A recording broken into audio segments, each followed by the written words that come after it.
Well, what do you guys think of the squirrel population on campus? There's a lot. The rabid squirrels. There's a lot. Yeah, every time I come here, I'm just like, what the? There's so many. Yeah, but the snow's almost gone. And none of them have tails. It's crazy. I know It's crazy. they're like. They're rabid squirrels. Well, hello and welcome to the Morris InterVarsity Podcast. I'm your host, Lydia, and today I have three special guests. Yeah, I'm Gregory Ullman. I'm a junior linebacker. I'm Logan Allers. I'm also a junior and a linebacker. I'm Arian. I'm a sophomore linebacker. All right, thank you guys for coming on the pod. Yeah, of course. I'm excited. So, the first question I want to ask you guys is, what made you interested in InterVarsity, and how has it made an impact on your lives? I can start. Well, actually, when I came to campus, I looked to see if there's any Christian groups on campus, and InterVarsity was the only one. So I decided to kind of look more into that, and especially after fall camp when the activities fair happened, I was just kind of roaming the clubs and looked for the InterVarsity one and signed up and did all that jazz. So. Cool.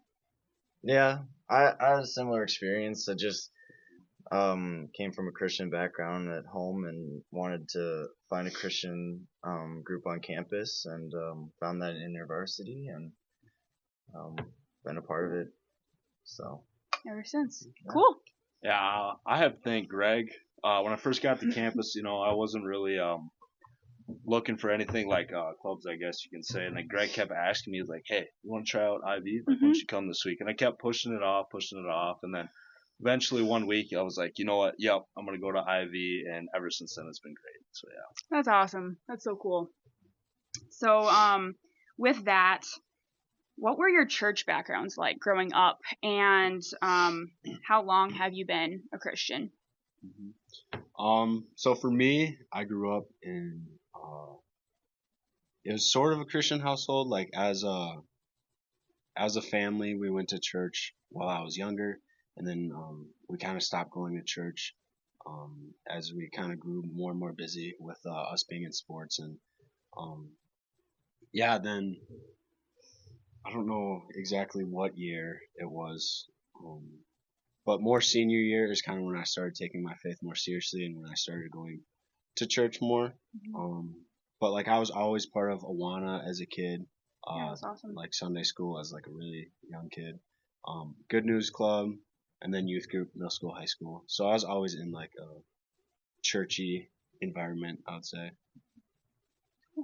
yeah, for me, I grew up in a Christian household, so parents were very avid of getting me up early on Sunday mornings to get to church, even if I didn't want it to do that as a kid.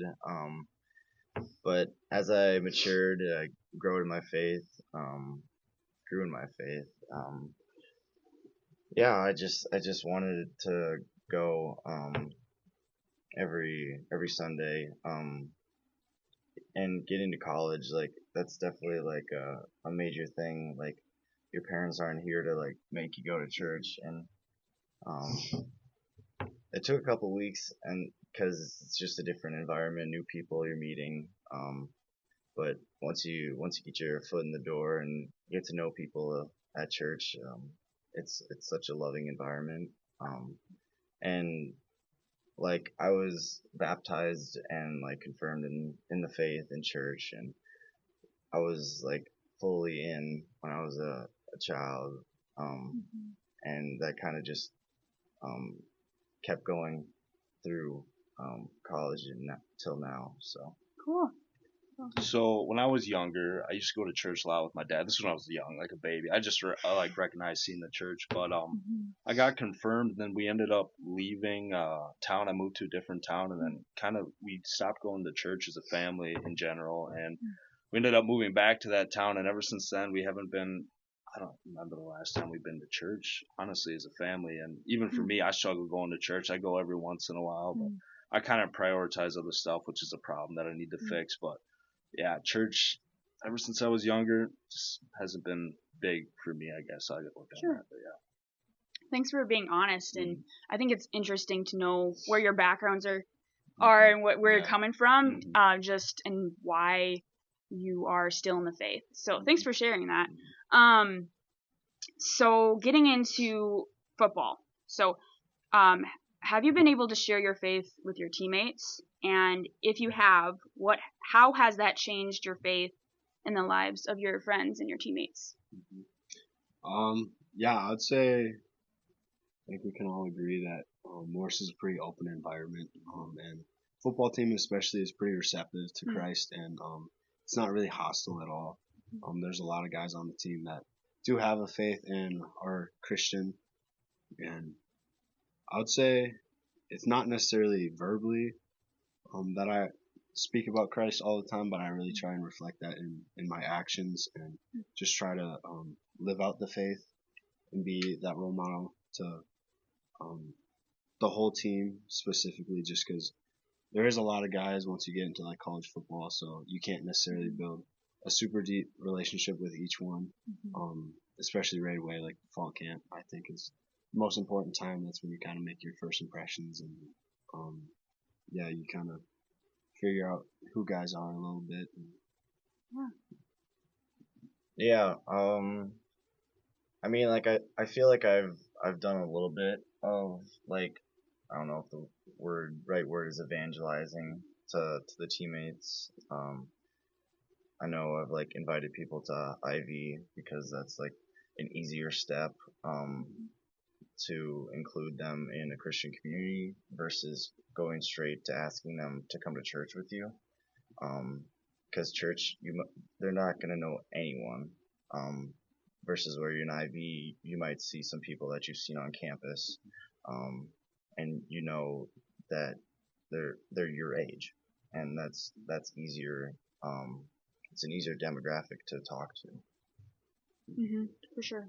Yeah, I want to say I have been able to talk about my faith to some of my teammates, not the whole team, but like Greg said, you can't really get to know everyone at a super personal level on the team because there's so many guys. But there's a couple of guys that I was able to talk about my faith with, and really strengthen our relationships too. Just to know, like, you know, you're not the only one that tries to follow Christ, and that was really huge. That really helped me strengthen my faith as well. So yeah, that's so cool. That's awesome.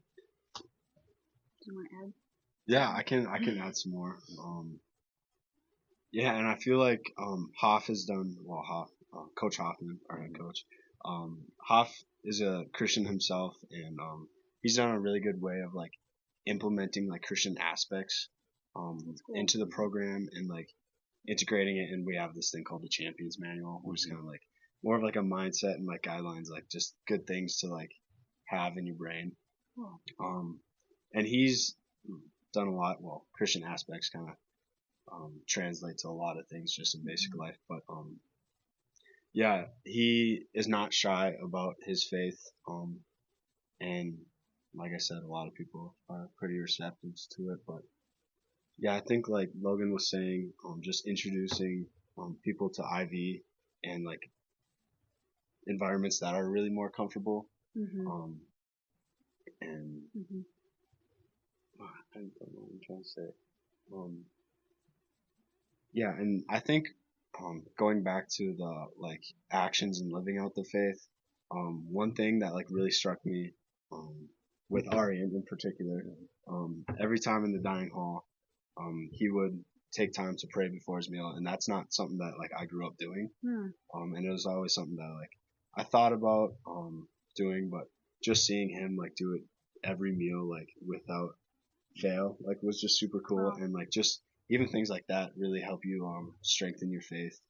And even just during practice, I know we've had some guys that have been curious about Christianity, and we've like talked about God on the sidelines during like being all on defense, like during offensive period where maybe we're on the sidelines for a little bit of time, like just answering questions and like asking different guys like what they think about stuff. And yeah, it's been actually really cool, some of the conversations that have like developed throughout just like normal practices or even just in the dining hall.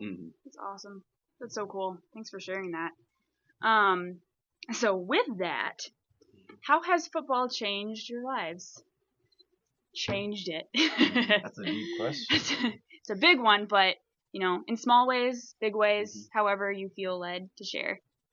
Do you want to start this time? Yeah, I could start. So football, it kind of taught me, like if you want something, you really got to work for it, and doesn't matter how hard you work for something, like it sometimes just isn't enough, and you just got to be grateful for the opportunities, I guess.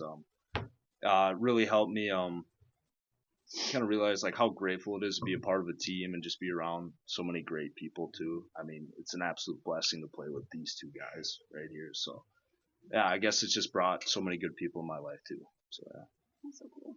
Yeah, there's definitely like the social aspect of being on a football team, like especially going like from grade school to high school. Like you're gonna know a couple guys if you're going public school route, or if you're going private school, which I did. I didn't know anyone, so it was like an instant group of people that I like connect with. Because we all share a goal, and the goal is like to win a game, obviously. But like, as a private school, a football program, like we can talk about all these things like in the locker room or after practice. And I mean, we have a prayer before the games. We do that here too. I mean, Coach Hoff, he gives us like a moment or whatever to do whatever you want, for meditate or pray or whatever, and I always take advantage of that before games. I know we did like a little bit of a prayer. What was it, like in spring? Or like Spring ball. Yeah. everyone took their turn to pray for each other before practices, bright and early at 5 a.m. So that's just, it's a great way to build that community of just people, not necessarily Christians, but just have that social group that you're in right away and you can connect with. Awesome. Yeah, football has been a huge part of my life. I'm a junior in college, and I've been playing ever since a third grader. Wow. So, long time. I'm not gonna do the math quick, but yeah, long time. Like I've had football more than I haven't. I'd say like 2 years. So it's gonna be interesting. Like after next year, not having to be in school or come back to school before school, like in August, and have fall camp and whatnot. But yeah, it's meant a lot, and it's taught me a lot. Kind of what Arian was touching on with like adversity and just hard work, and like there's a lot that goes into football. There's the mental side, just like memorizing the plays, memorizing your assignments, watching the keys, not letting last plays get to you. And then there's the physical side where you have to try to eat right. You have to get in the weight room, take care of your body, just make sure that you're healthy, and yeah, like there's a lot that goes into it, and also like what Logan was saying, the social aspect is so huge. Being that football is like such a big sport where there's 11 guys that have to play on each side of the ball.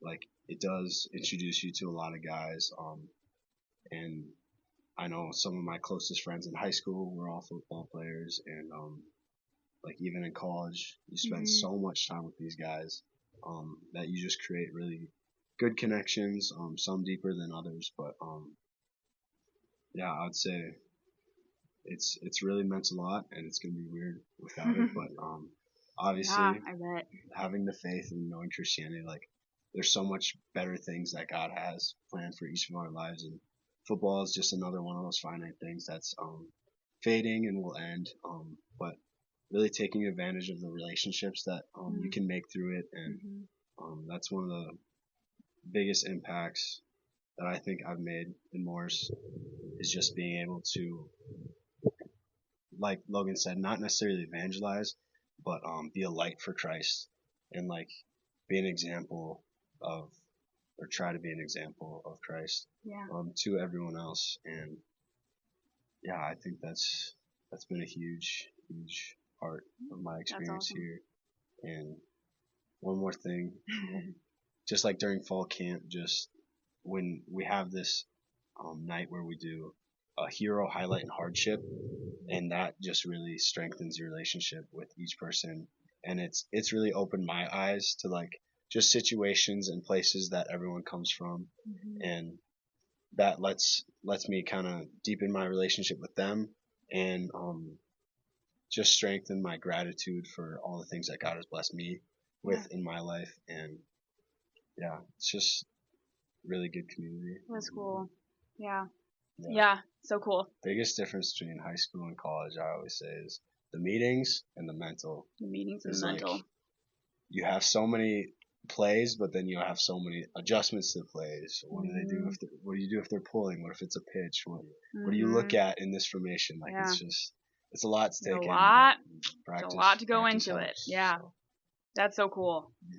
So with that, what is something you wish your younger self knew before going to college and at the start of college regarding your faith journeys? I can go first. I mean, not necessarily like faith, but just like in life in general. Like, you're gonna mess up. You're gonna have problems arise, and you might not deal with them the right way. Sin is everywhere in this world. And going off that, like, you know that God is gonna be there for you whenever, and there's different ways to do that. Like, I know prayer is such a huge thing, and I definitely neglected that, like, all the way up till college. Like, I always think of it just like saying the same things over and over and over, getting repetitive and not actually like thinking about it. But even like the intimate prayers with God, like, you don't have to be scared of him. Like, he has like his justice, and he's all powerful, but he's also like, he wants to be your friend. Yeah. Like, it says in the Bible, like, ask and he will give it to you. Like, just open that door, like, talk to God. And that's like a big thing that I've been working on. And even just like before bed, like, thank him for what happened today, even if it was a bad day. Like, you're still here, right? Things will get better. So, yeah. Awesome. Yeah, I can go next. Community. Community has made my faith journey so much more easier, and I wish I would have known that when I was younger in high school, because that would have made high school a lot easier too. But finding a good group of people like Ivy, you learn so much, not only about Christ, but everybody else, all their struggles too, and you kind of realize like you're not alone. So it just makes you feel like, hey, it's okay to fail sometimes, mess up, be different. You know what I'm saying? Yeah, for real. I guess one thing that I wish I would have known before coming into college, community was huge, and then really pressing into that community and seeing like trying to get the most out of it, I would say. And then just being like so much more open in my faith, and pushing others and not just looking at it for myself. I'm doing discipleship right now in the church, and one thing that Micah, my mentor, has said, or has like hammered into our heads, just made sure that we knew, is like, everybody's on a faith journey. And just the more that you look for that, the more that you can see it. And I just wish that I would have known to like try and look for that sooner, and really just gain that community with other believers and like see where people are at in their journeys.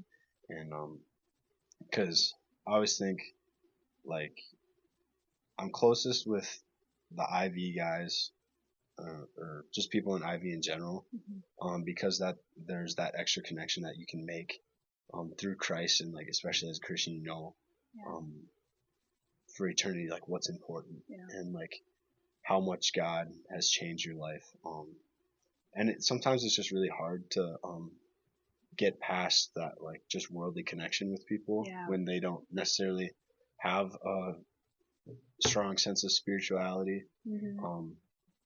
But then again, like look into what they do have and like see where they're at with Christ or just in general. Yeah.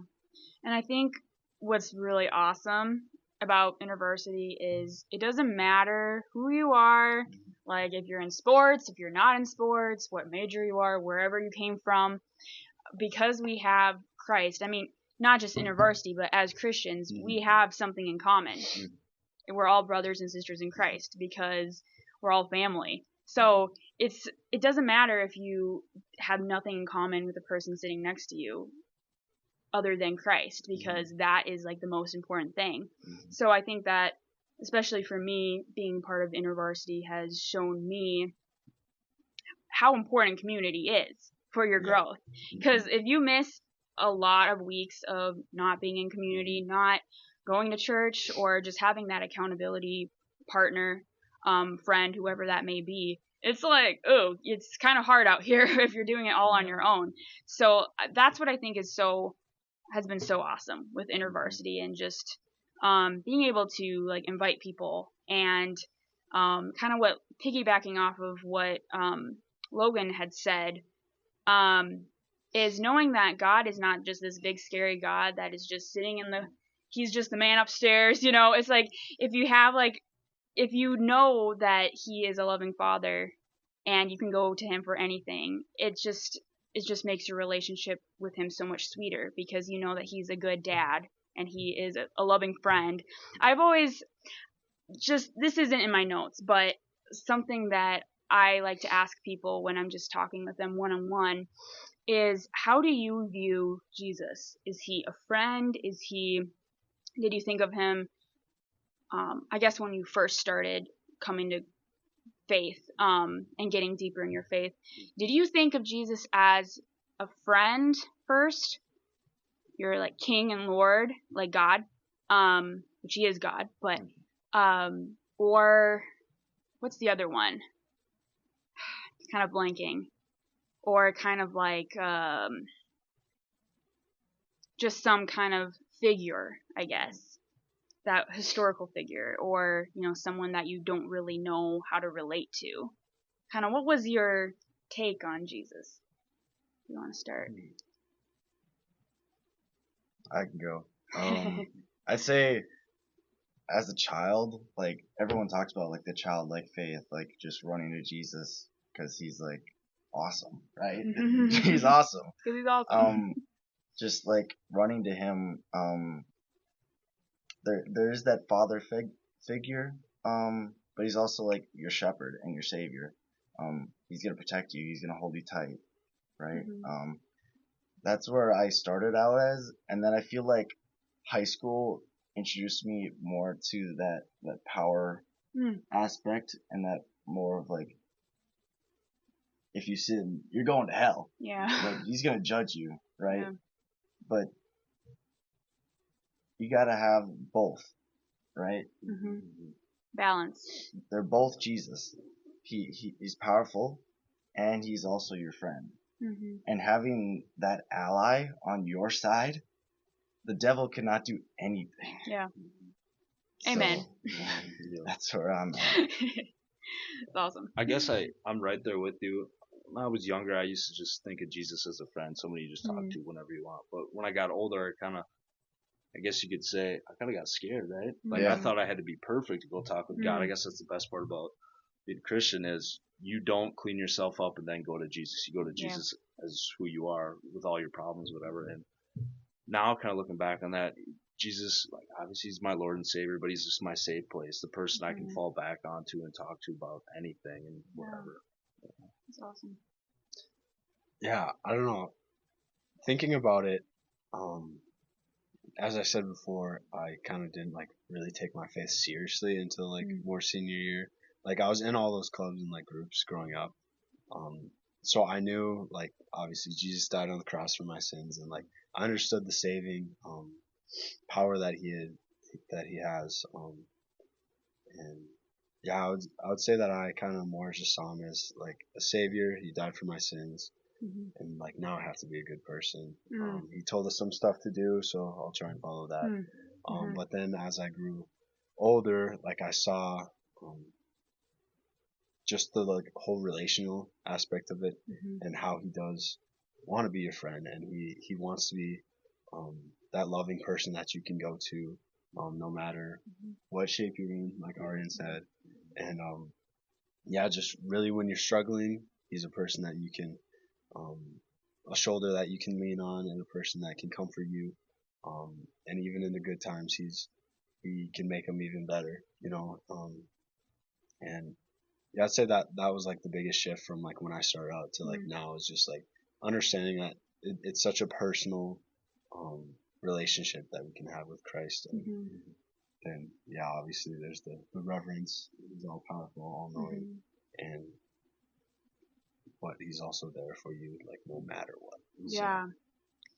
And I guess, do you guys feel like you had kind of from childhood you saw Jesus as more of a friend, but then as you grew up you were like more afraid of him? Was that like conviction, or were you more, I don't know, why do you think that was?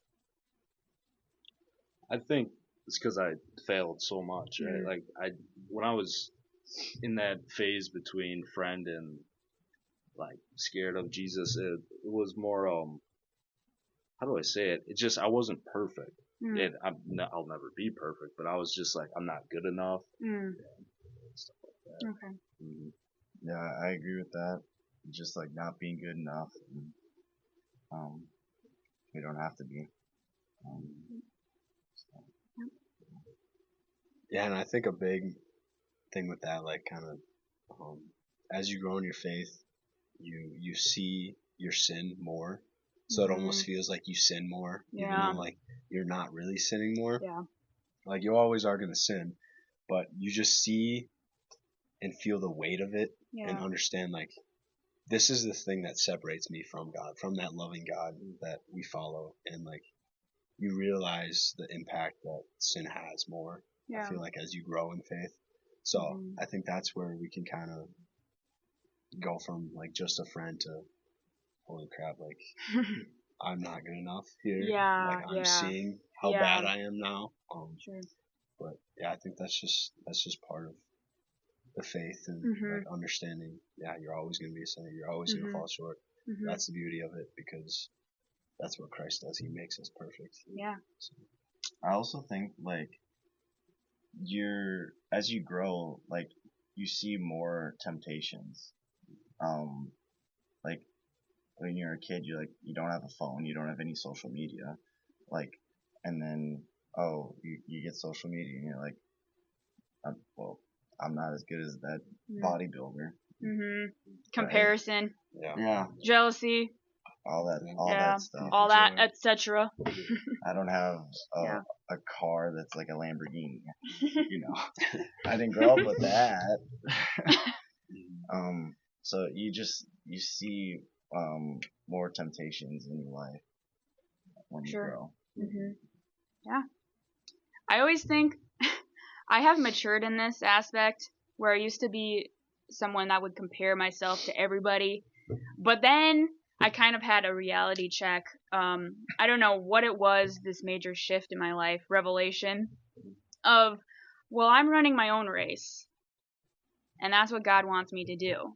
So why am I looking at everyone else? And they could be so lost. They might have everything that I quote unquote want, but they don't have Jesus, you know? And so it's like, you have to run your own race. And so thanks for elaborating on that. That was good. As a Christian, have you ever been persecuted or mistreated or looked down on for your faith, and how did that affect you?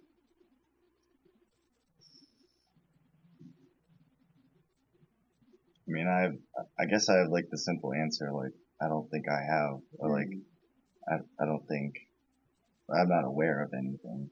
I mean, people might talk behind my back or something like that, but I don't know about that. So, Sure. I guess I don't think I have. Sure. I mean, like, maybe like a little, like, going to like a private school versus a public school, and like when I used to play soccer, maybe like everyone's like, oh, you gotta go to church on Sunday instead of practice. Like, yeah, like, oh, okay, see you on Monday. Yeah, So, sure. I don't know if they took it like negative, like a negative light, or they just think that that's what I do. You know, Sure. It's part of my life, and I'm sure they have other things that they do that is different. Like, they play another sport, or it's just like, it's a different aspect. Sure. Yeah. Yeah, I don't think I've ever been persecuted or looked down upon. It's kind of interesting, like sometimes, like, for example, like I've waited to have sex till I was married. And it's interesting because sometimes people like, they'll like really respect you for that, even if they don't believe the same thing. And even when it comes to like, I mean, we're in college, obviously, like, people party, people drink, especially like, I mean, college sports kind of has that stigma. But like, yeah, I don't drink or go out to parties or anything, but I don't think I've gotten any like Flack for that. pushback or flack, for that. But it's been interesting because like it's such different views, but I feel like there's been respect at the same time. But like Logan said, I mean, you obviously don't know things that are said behind your back if they are even said behind your back. But I'd say for the most part, no. Yeah, I don't think I've ever been persecuted. I mean, there have been times where, I've gotten in arguments with some family members because, we don't see eye to eye with certain things about my faith, and I mean, that's okay. You're going to have that in this world. I guess one thing, kind of like you, Greg, what you were saying is, the one thing I guess is I just feel like I stick out. Like, I'm like, how do I say it? I just don't fit in with most of the kids in college, but I mean, that's okay. It's not, you don't want to be of worldly things, I guess you could say. But no, I don't think I've ever been persecuted, but I guess sometimes I just don't feel like I fit in, but that's okay. Sure. Guess, yeah. Sure. Yeah, it's like the made to be set apart aspect of Christianity, right? Yeah. Like, Could you say that again? Louder. What was it? Made to be set apart. Okay. Yeah. I couldn't hear you, so I was like, yeah. wanted to make sure that people could hear that. Yeah. Just being like, we're in this world, but we're not of this world, right? Like, God has things that are way above our wisdom, our knowledge, our strength, and sometimes, you don't fit in, but it's a good thing if you really think about it that way. Like, obviously, the world has so much sin in it that usually sinful things are normalized. So, right, yeah. I've got like an example of that. Yeah, sure. Yep. I mean, it's not like persecution, but like the opposite of like people seeing me and they're like, so this last summer at my job, one of my managers came over to me and was talking to me, and he's like, do you go to church? I'm like, yeah. He was like, what background do you have? I'm like, well, I'm a Christian, I'm a Lutheran. He's like, cool. I used to be a Baptist. I'm like, oh, why'd you leave? He's like, it just wasn't for me. I'm like, right.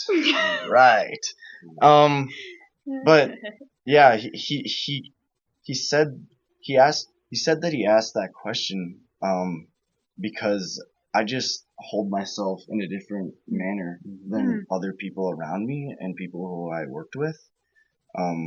So I guess maybe that was God putting a little seed in his heart to ask me, and talk about my faith. So it's also a good thing. I mean, not to be discriminated as a negative sense, but as a positive sense. You stick out, and people want to know, like, why? Why are you a Christian, right? So I thought that was really cool. That's awesome. And I think people can notice you have virtue and you just hold yourself more accountable, or there's something different about you. And I think people can sense that and see your light. So I think, yeah, just on the day to day, just being you, but have that upright character and just have that virtue, and people notice. So whenever you feel discouraged, it's like people do notice those things, whether you realize it or not. They do like recognize that. So, yeah.